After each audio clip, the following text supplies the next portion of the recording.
to your right. All the workout programs right in front of you. Cool. So let's talk about basics. When it comes to designing someone's program, let's just assume to train at least twice a week. All right, so what are our movement patterns? Well, Push, hold on one second. There we go. Okay, pull, nice. Next, someone?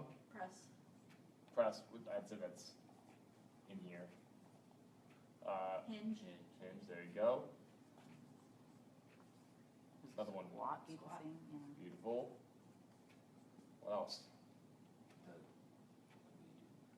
like lift, or- Lunge. Oh, Yeah. And the guy I learned from how to Isometric. structure, sorry, I was gonna say isometric, but put that in core work. That's a whole category in itself. yeah. And then single leg, like balance work. Pull, hinge, lunge, squat. Okay, cool. So every workout program that we want to do, this is the way I've been doing it, and it works, and this isn't the only way. I just like to share what has been working for 3 years now. And I'm always open to try new things, so don't feel limited into how we do it, okay? So this is our structure, right? Let's say it's a day A, day B split, okay?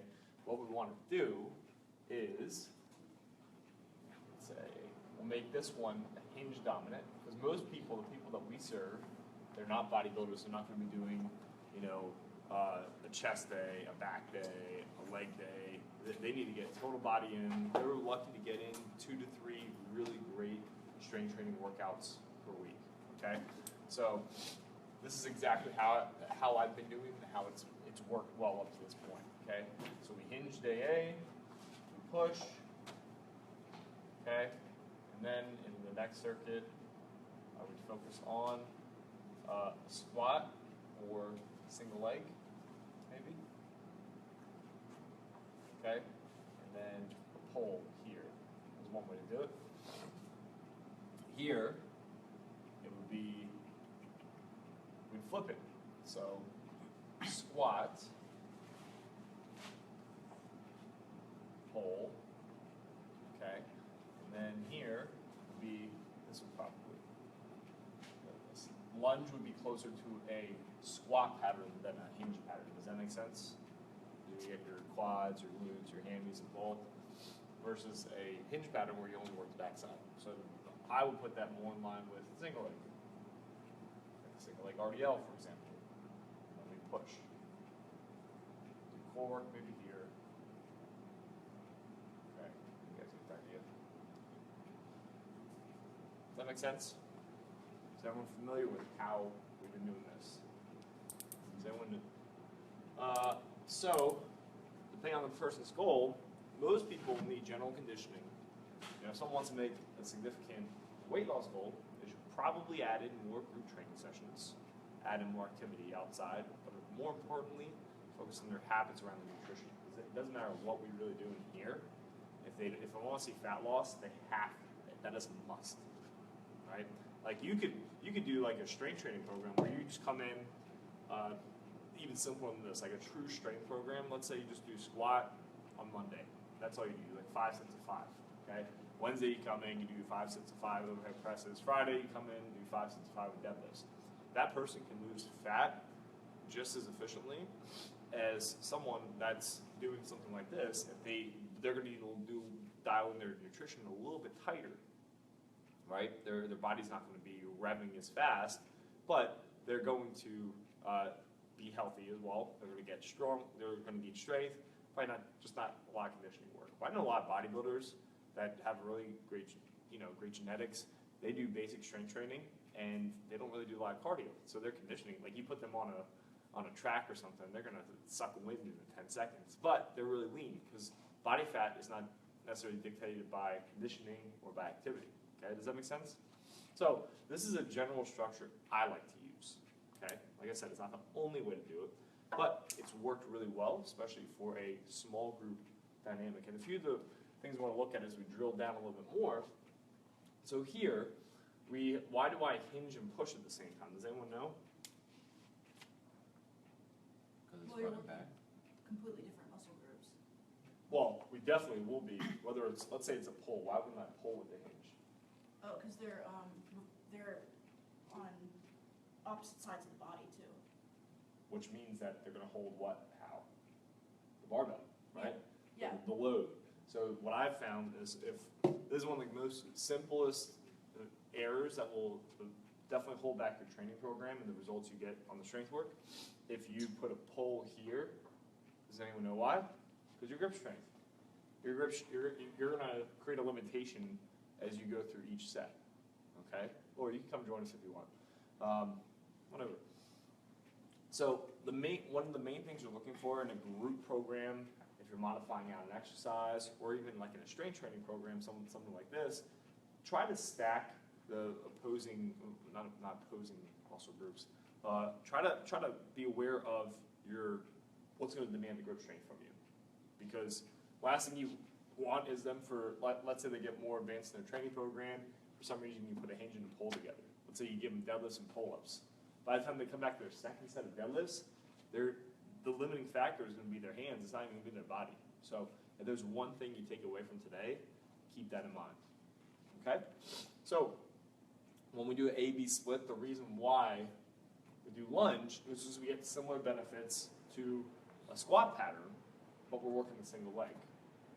And then vice versa, they're doing a single leg, but a lot of times we do single leg RDLs, step ups. It's going to be a little bit more hip dominant, so they're getting similar benefits of this, but we're doing it on one leg. That's it. It's that simple. Like, there's no super science stuff behind it. All right. But you got to keep in mind, the people that we serve typically are not going to be able to get in 6 days a week. Most people just can't. All right.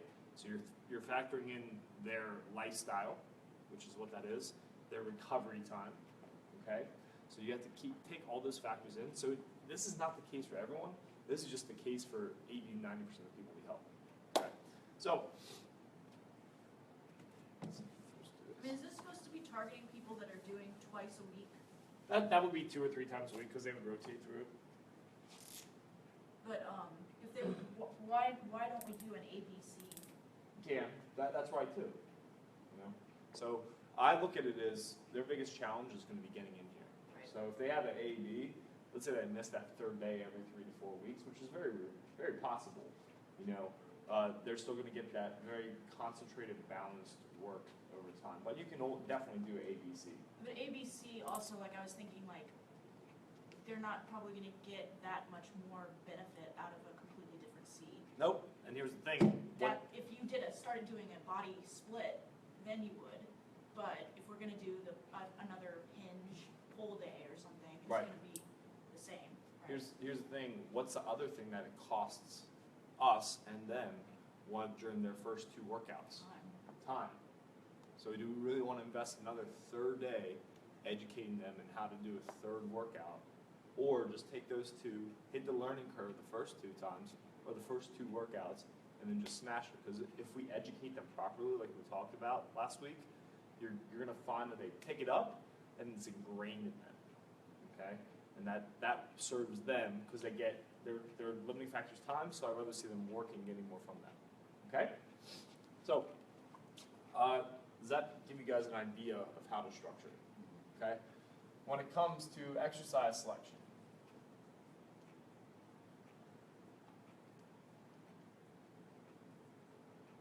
We're talking about push exercises. What are the most bang for your buck ones? TRX push-ups? Here, yes.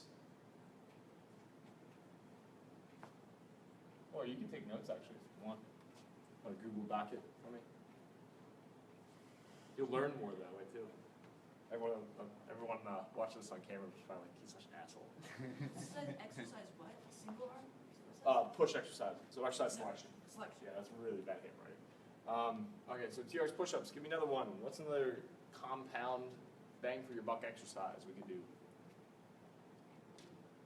I mean, like push-ups on the bars, that would be That counts too. I'd say it's a push-up. lower. Yeah. What's another one? With Press. Overhead. Press. Yeah. Yes. Bench. Bench can. Now, 2 things we're going to talk about. 2 modifications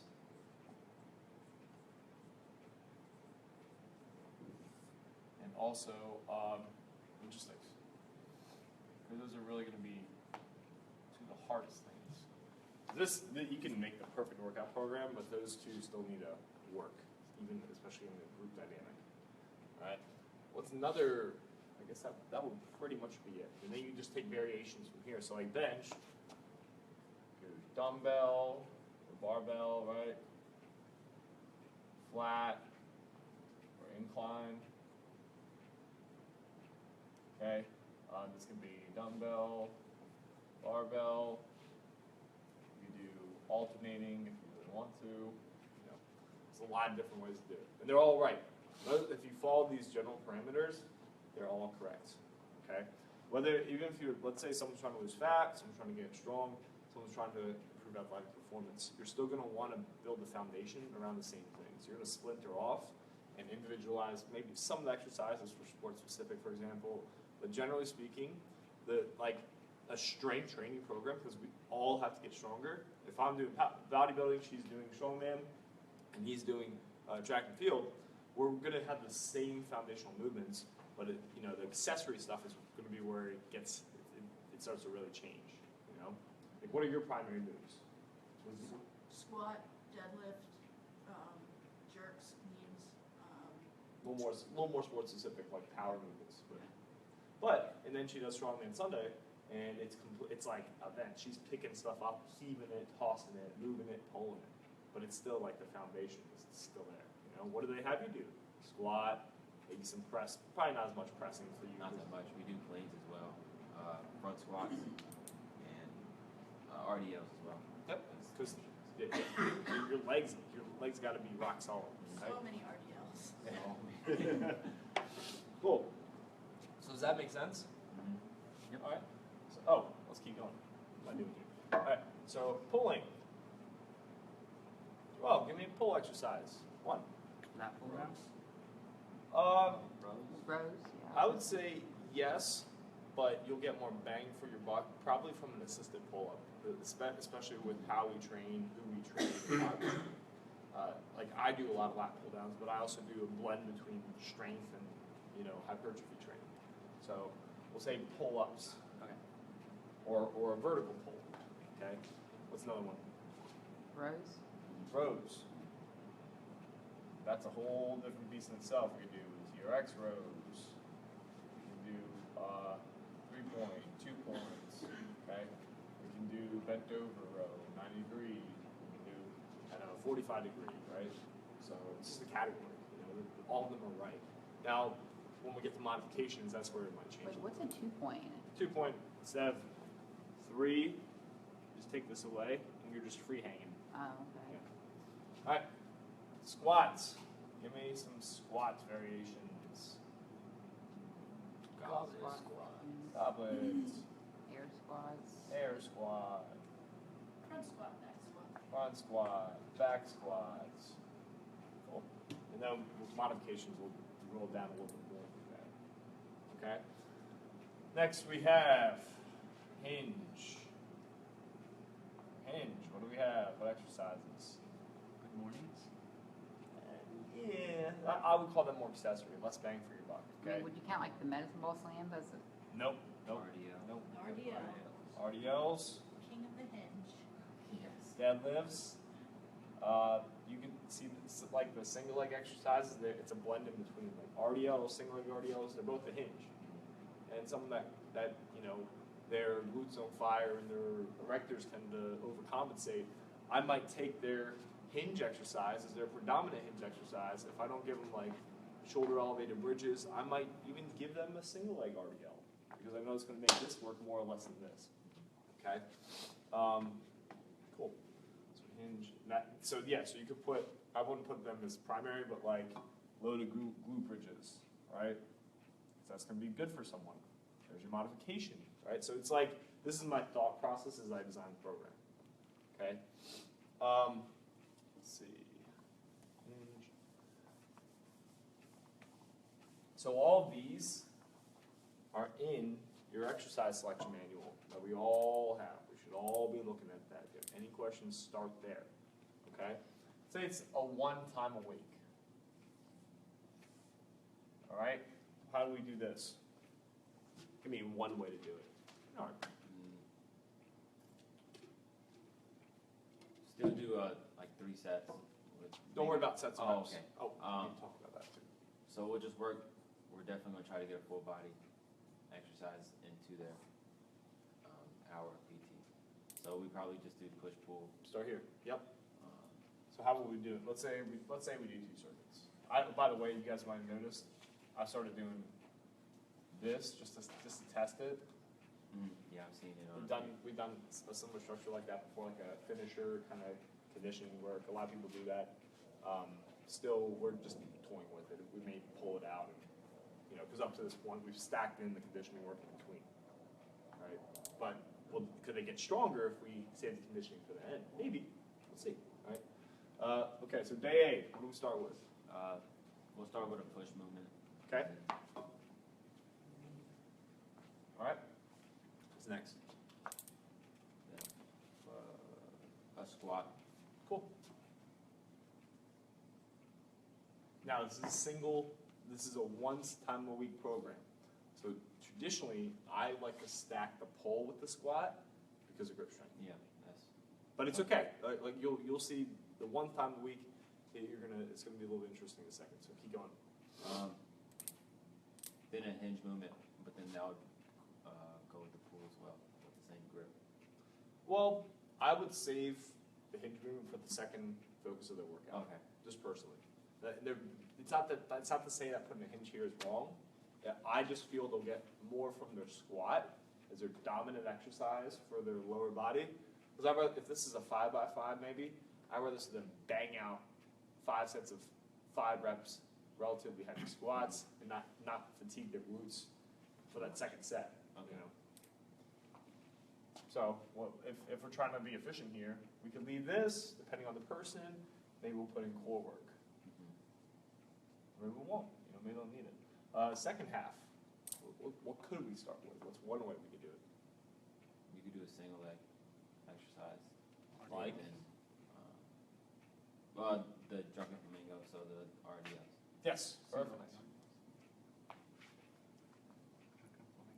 Cool. Yeah, drunken flamingo. Everyone watching this is drunken flamingo. Okay, cool. So, and that's fantastic because we hit our hinge and our single leg, right? Okay. Now, this is probably where we should put the push, right? Push or pull? Oh. This could, not both are right, but if we talk about lifestyle factors, what do people need more, pulling or pushing? Sedentary population. Probably pulling. Some people, I don't even have them do a pushing exercise. Their shoulders are so protruded. The benefit to them doing doing a press is non-existent. So they'd be better off doubling down on pulling for both sides of the work. Sometimes it depends on the person. So this could be core, and this could be conditioning. And look, we want to get the most from our time together. So sometimes, if we get that person in once a week and that's all they can commit to, cool. Let's just focus on this and master this. Don't stress about hitting like the perfect 5-day split. Okay. All right. Does that all make sense so far? And look, like I said, there's more than one way to do this. Like I'm not the only person that has ever figured out how to do a proper strength training program for multiple people. Learn. There's stuff I don't know. There's a lot I don't know. You just gotta learn from other people and see what works, and add that in as needed. But here's the thing: you also gotta keep in mind when you're selecting exercises, don't get into the habit of giving people different exercises just because you feel like they need to have a different exercise, because a lot of times they don't. Someone doing more RDLs might be the best thing for them. Why teach them a new exercise, which is going to cost you time? And also, can they get a similar benefit, if not better, from just sticking with the same one with a different load? We'll talk about that'll come into sets and reps and program design over time. Okay. Yes. Question on Yes. the conditioning part. How do you program that part? We'll talk about that last. Yeah, that's probably least. A lot of times I base it off of how they feel. All right. Also, when I first started doing semi-private training, it was so weird to me to train multiple people, basically at the same point, on an individualized workout program. Let's say we get 2 people that are relatively in the same conditioning, same strength level, similar goal. There's nothing wrong with giving that person basically the same exact workout program. Because it may start exactly the same, but it's going to evolve in different ways. You know, that person might get stronger than the other person, right? We might find out this person has a knee issue and we have to swap out one of their exercises. That's individualization. It does not make sense if, let's say you 2 had similar goals. Okay, you were both track athletes. Why would I not give you the same workout program? You know, and then build from there. Like, I'd rather have a roadmap that we start with than be like, oh my God, you're going to look at this workout program and see it's the same thing. I can't do that. Like, you're going to think I'm not giving you an individual workout program. But, like, it doesn't need to be custom tailored. It's not a suit, you know? So keep that in mind when you're designing programs. Like, sometimes people are like, oh, I have the same workout program. They usually get excited by it. Like, they're like, oh, this is awesome, you know? Like, so let that thought go if that ever does pop into your head when you are writing workout programs. Like, 9 out of 10 people that walk in this door, they basically do relatively the same workout program. Like, Lori, she's a perfect example of someone that needs to be doing different exercises when she walked in here day 1. Because she literally, physically was not in a position to do a lot of the things that we would do. But this doesn't change. The structure didn't change. I still had her hinging. I still had her squatting when she could. Still had her doing single leg stuff. You know, her single leg exercise, what was it, Lori? Show me. Yeah, show me. She would hold on to a wall, pick a leg up for 30 seconds, put it down. That was 1 rep. Whereas someone else is doing a step up. Well, what's the difference? Right? It's just meeting them where they're at. You know? So, like, if all of us in this room did the same workout program, we would all see progress, and it would adjust as we go. We'd be doing different weights. We might be doing a little bit different, you know, at the conditioning level. But for the most part, you know, none of us really have injuries. We'd basically be doing the same exact thing and all seeing similar benefits. So, does that make sense? So, covered structure. Is that so? Remember, always bang for your buck exercises. Accessory work is where you do different, you know, variety-based stuff. Because you got to keep in mind, someone's been training for a year, they may just want variety. And you give them variety, but never sacrifice your principles around what you train. Like, I see some trainers, I'll be like, oh, you want to focus on arms? Okay, I just won't do that overhead press. We'll just do, like, tricep extensions to start your workout. No, you can't do that. The return on that is so minimal compared to what you'll get from the pressing motion. Keep your compounds there. Never sacrifice on that unless a modification calls for it. Okay? So, modifications. We'll call it mod. Or squat. Let's talk about examples of what we need to modify. Okay? Knees, ankles, hips. Okay? If their knees hurts in a squat, what's the first thing we want to do? Lisa? If your knees hurt on a squat, use a box. Use a box. Good. So for knees hurting, okay, a box. Let's say the box doesn't solve it. Like, let's say they have arthritis and there's pain, which there would be other way. It's kind of a silly statement. What will we do? How will we completely break this rule? Would you like go into like a bridge or something? Yes, Okay. absolutely. So a hinge. That they're not. Look, some people, like everyone knows Debbie Monroe. She trains Saturdays, sometimes Wednesday. You may not have met her. She has arthritis in both knees. She does not. She literally cannot squat. Like at this point, her sitting down, up and out of the chair. That's cool. Like she has back issues too now. So all we can do is have her do hinging, some single leg stuff as we can. But we're not going to kill ourselves trying to force her to squat. What's the return on that, right? So break the rule if you need to. Like I'm just giving you ideas here. Okay. What's another thing we could do if the knees hurt? Well, No. Oh, so I would say just steer towards this. Okay. So if a box and elevated position doesn't help, then we go with a hinge position, okay? If it's ankles, okay, what do we do? Legs. No blades and mobility, What, you talking about those little tiny, like, little, Tiny ones? little tiny Yeah. ones. and you put them underneath their heels? Okay. If it's hips, if they're struggling with external rotation, internal rotation, what can we do? Box, Perfect box, yeah. And keep with the mobility. box, and then work all those crazy internal. This box is awesome. I mean, we can do a lot of cool stuff with this. Okay. Any questions on squat pattern? Those are good. Like there's more, and you'll find things. You'll discover things I don't know. You know, like I said, I don't know everything. Right. You'll learn your own little tricks and tools along the way too. Yes. Question. A modification for, say, a jumping jack for somebody that can't jump. And then, I tell them just to do this, but then they kind of take that as still jumping. So what else could they do? Either no, that's not. That's the modification, right? They're stepping. Yeah. Yeah, it's, okay. So it's Jennifer. Come on. Yeah, I'll give her something else. This is not a joint issue. Yeah, we'll talk about that later. okay. Cool. Perfect.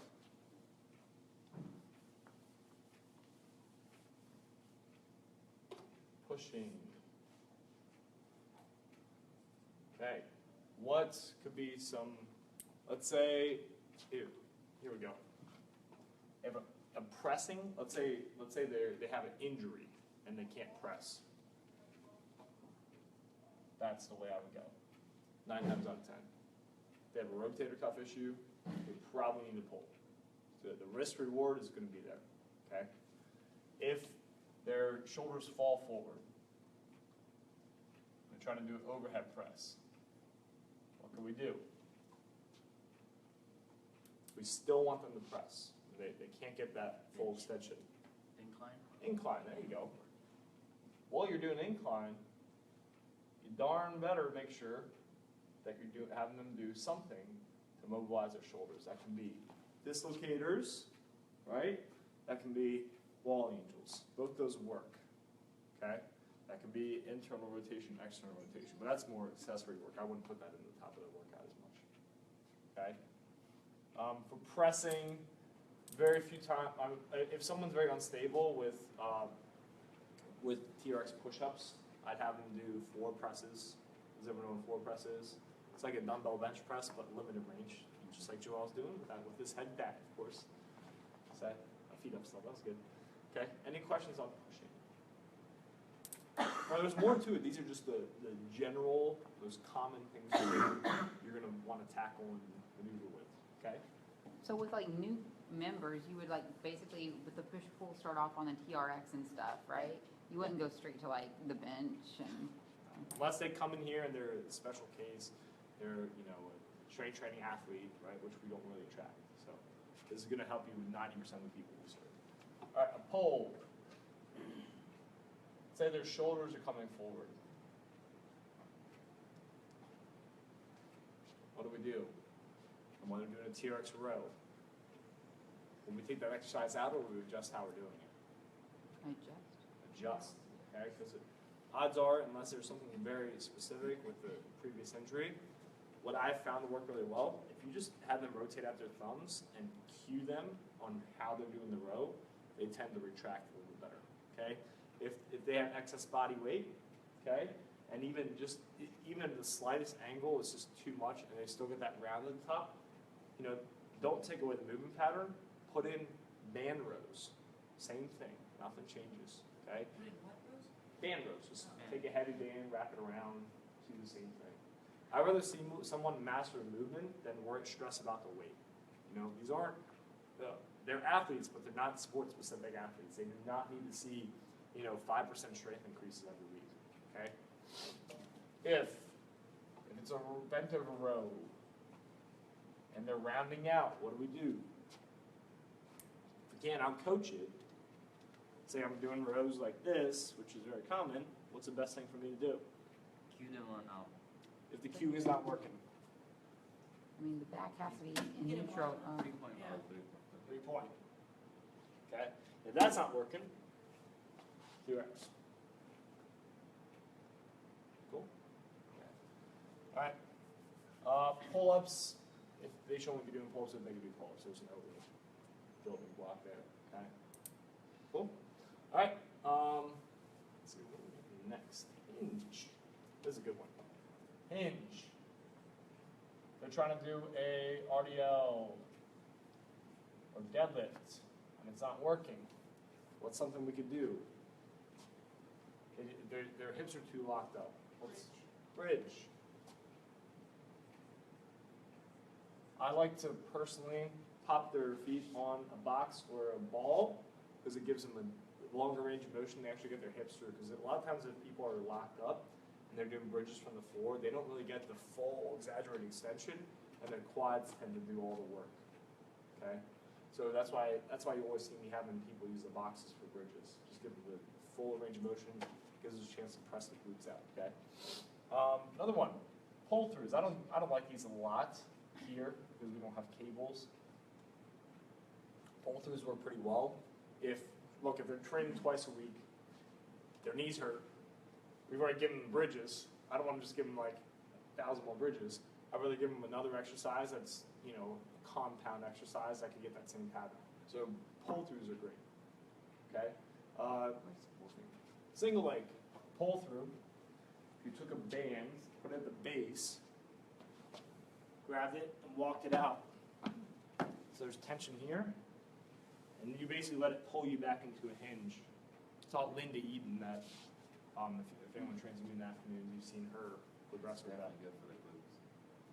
Yeah, and the risk reward, like if they're rounding out a little bit, it's a 15 pounds of tension on the band, So, like that's the thing is, when it's more movement based, you're trying to correct the pattern, you can afford to round out and have those little errors. When you're under load with 50 pounds on your back, you can't.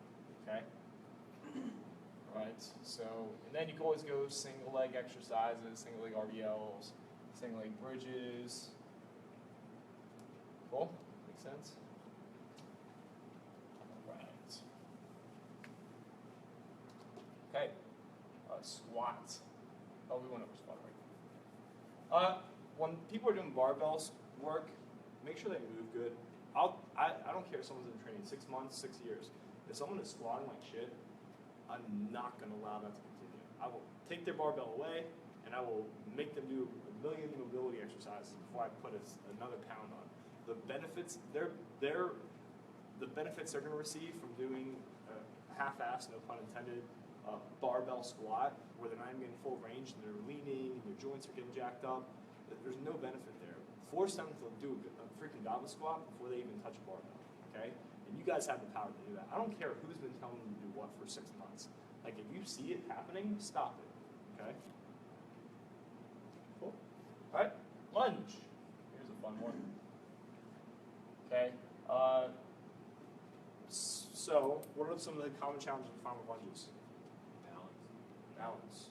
Okay. So what's a good way to combat balance? Split squat. Split squat. Okay. Fingertips on too. Always cued. Not this. This. That could be a pull. That could be the break. Okay. So balance. Right. What's another thing we see with lunges? Weakness, Instability or pain? instability. Okay, so same thing, balance, just holding on, supporting. If they can't get depth and we can't outcoach it, that's when you sub in your single leg variants. Or, but same thing, single leg bridges, right? Things like that. Keep it simple. Like the simplicity is why it works. Okay? So those are gonna be the most common things we find is people just, or look at how they're moving. Because a lot of people will like lean back out of a lunge or lean through it. That's why there's an issue. Okay? But sometimes some people's knees are just there's not a whole lot left there. So years of wear and tear. Do they need to be doing lunges right now?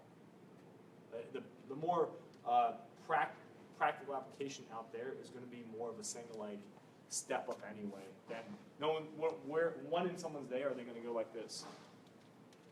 In some way, shape, or form, maybe, but they could probably move around that pattern if their life depended on it. Okay, So well, if you couldn't do a lunge, then you'd go to a step up, and then if you step can't up, do a step up, single leg, try both.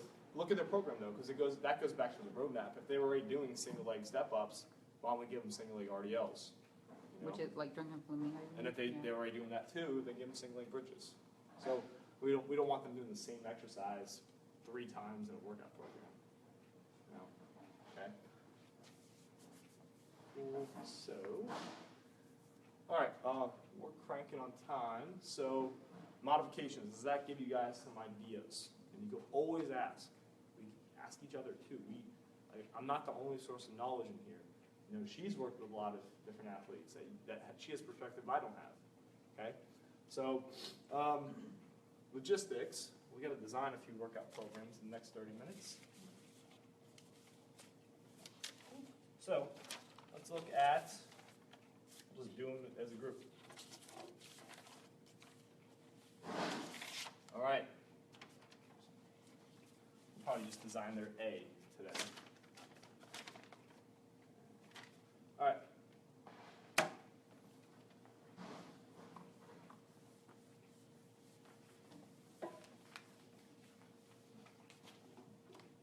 Sets and reps. How do we want to do that before we go into this program?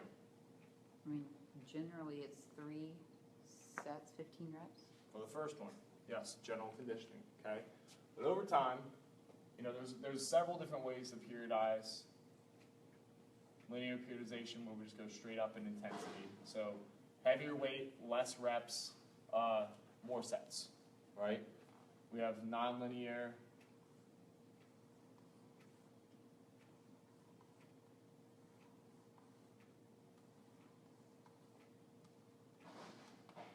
Okay? And there's undulating, where we're rotating within the week. You know, there's a lot of different